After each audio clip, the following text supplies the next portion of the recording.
1992 ஆரம்பித்து 1994 வரைக்கும் என்னென்ன ஆச்சுன்னா, முதல்ல 1992 சொல்லிடுறேன்.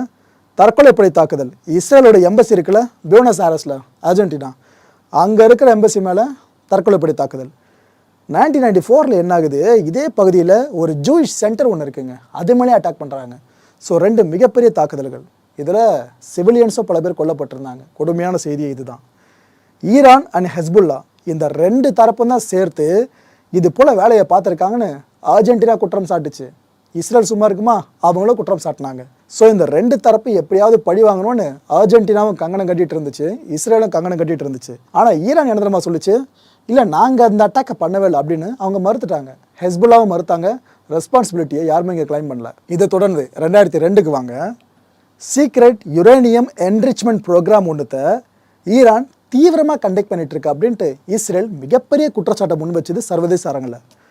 அணு ஆயுத உருவாக்கம் பற்றி எங்ககிட்ட ஆதாரம் கிடச்சிருக்கு அப்படின்ட்டு ஈரான் மேலே மிகப்பெரிய இன்னொரு குற்றச்சாட்டையும் இஸ்ரேல் சுமத்துச்சு. எப்போ 2002. இதுக்காக இஸ்ரேல் ஒரு ஸ்டேட்மெண்ட் அப்போ வெளியிட்டிருந்தாங்க. ஈரான் மட்டும் இந்த அணு ஆயுதம் சார்ந்த யுரேனியம் என்ரிச்மெண்ட் ப்ரோக்ராமை கைவிடலை அப்படின்னா நாங்கள் கடுமையான ஆக்ஷனை உங்களுக்கு எதிராக முன்னெடுப்போன்னு கிளியர் கட்டாக சொல்லிடுச்சு இஸ்ரேல். இதே ஸ்டேட்மெண்ட்டை இப்போ இஸ்ரேல் விட்டாங்கன்னா ஈரான் என்ன பண்ணணும் கண்டிப்பாக உங்களுக்கே தெரியும். ஆனால் அந்த 2002 இஸ்ரேல் இந்த ஸ்டேட்மெண்ட்டை வெளியிடுறப்ப சர்வதேச அரசியலே வேறு மாதிரி திரும்பிச்சு.